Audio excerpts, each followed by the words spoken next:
Well, many thanks, John, and thanks for giving me a platform. Now, as some of you know, I've worked on Iraq all my adult life, both advising government and in universities, teaching students, writing about it.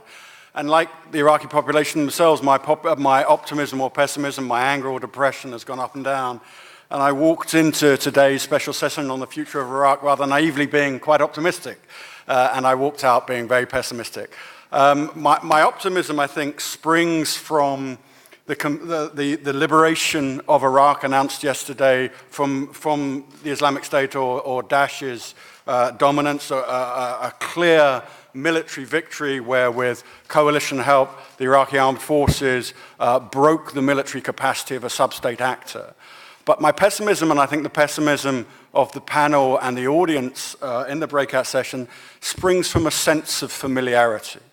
That let us cast our mind back to 2003 when a quite frankly brilliant military campaign overwhelmed a much weaker enemy in the Ba'athist army of Saddam Hussein and came to occupy Iraq. Then in 2007, an even more astute, powerful deployment of counterinsurgency doctrine broke both those Shia militias and malign actors who were key players in the civil war and then what was then called Al-Qaeda in Mesopotamia. But on each occasion, stunning military victories proved not to be politically sustainable because the surge and the invasion of 2003 weren't underpinned by a political strategy that was deliverable. So we come through to today and the declaration of victory against the Islamic State or Daesh. What would we need as a political strategy to consolidate those gains and for the first time not see, as someone said in the panel today, that movie being replayed, that huge sacrifice and strategic insight on the battlefield is then squandered in the parliament or on the ground. So I've got three big points that react to the three big historical events that have dominated Iraq this year. So firstly, we have the liberation of Mosul in July 2017. Now, someone pointed out in the panel, as he has done frequently before, that since 2003, military control of Mosul has changed hands 7 times. So Mosul and what it represents as the second or third city of Iraq, but a city in the northwest, what it represents has been fought over and sub-state actors have removed Iraqi government control 7 times. So from that point of view, why do military victories end in political defeats? I think the central issue around this is the alienation of sections of the population of Iraq from the Iraqi state, but also from 2003 onwards, the Iraqi state's inability to push its institutions into society and deliver services in a meaningful way. Let us not forget it was only a year after the fall of Mosul to the Islamic State in the summer of 2015 that demonstrations triggered by the government's inability to supply electricity started out in Basra and rolled all the way up to Baghdad, and those demonstrations still weekly occur in Tahrir Square, in Freedom Square, in central Baghdad. What were those demonstrators complaining about? They were complaining about the inability of the Iraqi government to deliver electricity in the hottest of Iraqi summers, but behind that, they were complaining about the rampant corruption of the elite empowered after 2003 and their cynical and instrumental deployment of religion and indeed communalist identities to hide that corruption. So I think the first big issue from the liberation of Mosul is to ask what would the political strategy be? And of course, what would be the political strategy of the Iraqi government, but also what would be the political strategy of its allies? We've seen a rapprochement, an opening up of relations between Baghdad and the GCC states. There's been a lot of talk over this weekend about the Kuwait Donors Conference next year. There's a high expectation. So 2 things need to come from that. Certainly pledges of money, but also from the GCC and the international community, but meaningful pledges of economic reform from the Iraqi government, shrinking a payroll that had come bloated through political patronage, moving to deliver services. Now, the second big issue, which is probably the most controversial, is the referendum within the Kurdish Regional Government in September 2017, and then the taking back of Kirkuk and the move of government of Iraqi forces into the disputed territories in October 2017. Now, of course, the main problem and the main policy recommendation is that Baghdad and Erbil, Masoud Barzani, to personalize it, and Hyderabadi, the Prime Minister, aren't engaged in meaningful negotiations.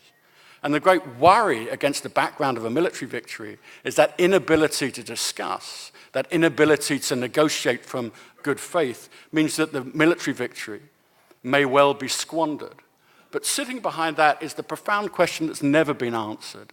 How does federalism work in Iraq, and on what basis does it? We have waited for an oil law. We've seen these powerful arguments about budgets. We've seen the Kurdish regional government develop its own independent oil industry and export through Turkey. But underpinning that is the question about the relationship between Baghdad and its regions. And I think, again, another policy recommendation, another positive policy move is the commitment of the Prime Minister Abadi to decentralize, but to decentralize along geographic provincial lines, not sectarian, religious or nationalist lines, and to try and move power into the provincial governments. Now, I think anyone who's watched Iraq for a long time has seen the rate of incumbency in provincial councils drop away, where people on the ground voting for their provincial representations have kicked ineffective, corrupt, inefficient politicians out all across Iraq. So you could argue that democracy in the provinces, untainted or with minimal ability to refer to sectarian ideologies, is to somehow working, that the people are removing representatives that seem unfit. But again, Hyderabadi, I think this indicates a larger overarching argument that he's fighting to push power down into the provinces, but his own ministers. I interviewed a provincial governor who said he meets with the Prime Minister every couple of months. And he says, do you know, sir, your ministers are breaking the law. They're not giving us the financial autonomy, the power that they legally should. And he wrings his hands and says, I'm really sorry about that, but on my list of things to get achieved while I stay in power, pushing my ministers to give you power isn't at the top, and I don't have the capacity to do that.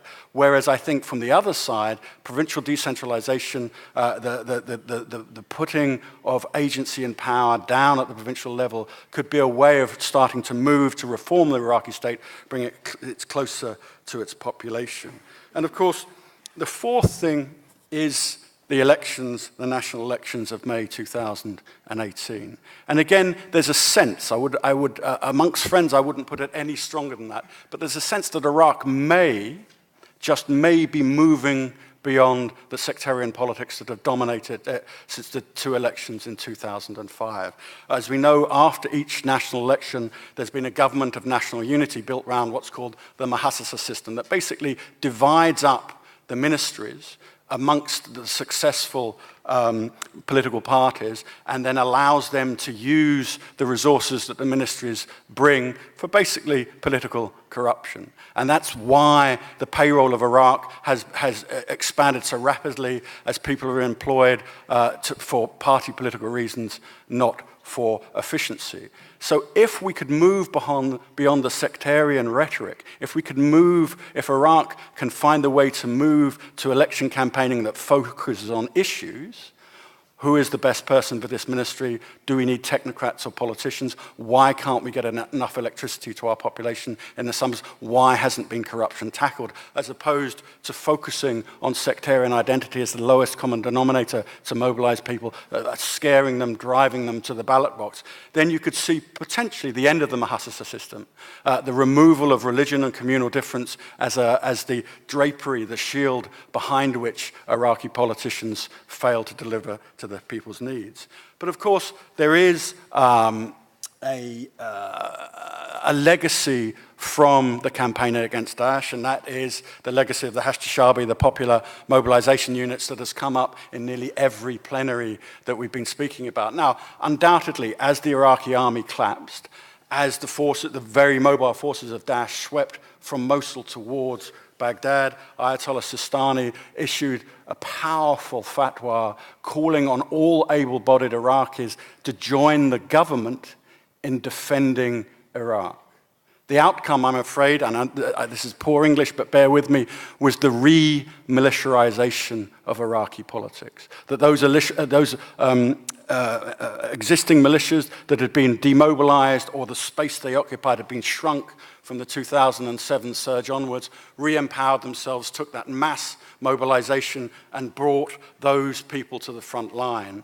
The Hashtashabi law that attempt to integrate those militia forces into the Iraqi government of Iraq's command structure and pay them, I don't think, has succeeded. If you look at the percentage of the budget and the billions of dollars that are going to the Hashtashabi, not only have the popular mobilization units become a net drain on the government resources in a time of low oil prices when they can't risk that, they can't deploy that money, but also they become a drain on government resources where the spending of money is not transparent, needs to be much more closely audited, and you need a section of the Hashtashabi to be integrated into the Iraqi military and put under the command and control of the government, but a large section, the majority, to be demobilized, sent home, and integrated into a productive economy.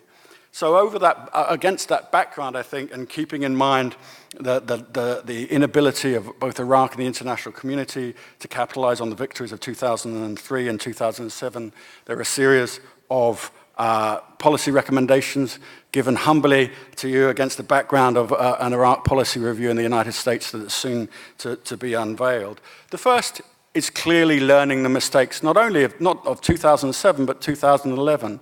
Under political pressure and under demands from the Iraqi governing elite, the United States limited, reduced, and then removed its troops.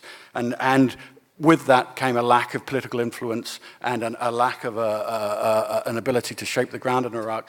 I think it needs to be said loudly and it needs to be said clearly that the international community, the coalition, the good work that the United Nations is doing will not stop. In fact, it will accelerate with the Donors Conference in Kuwait being the starting gun for that speedy expansion of international civilian political engagement with Iraq. I think the second policy recommendation is a heavy investment in the demobilization of the Hashtashabi, learning actually the lessons of 2007 that when you shrink the space for the militias to thrive, individual militia members have a tendency to go home because they're not profiting or getting glory from their role on the streets of Baghdad and other cities. So I think demobilization, reintegration, and the much needed radical reform of the Iraqi armed services.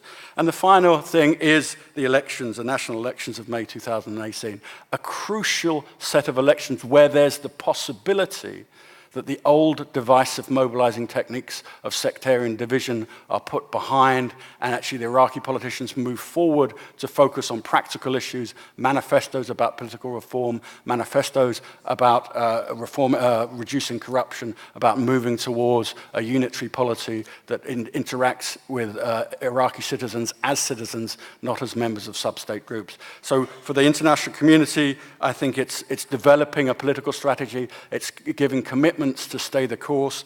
It's focusing and helping on demobilization, but it's encouraging Iraqi politicians to move away from the sectarian rhetoric of the past towards an election campaign that focuses on explanations about why and how they can deliver government services more effectivity and apologize for the failures of the past. Thank you very much.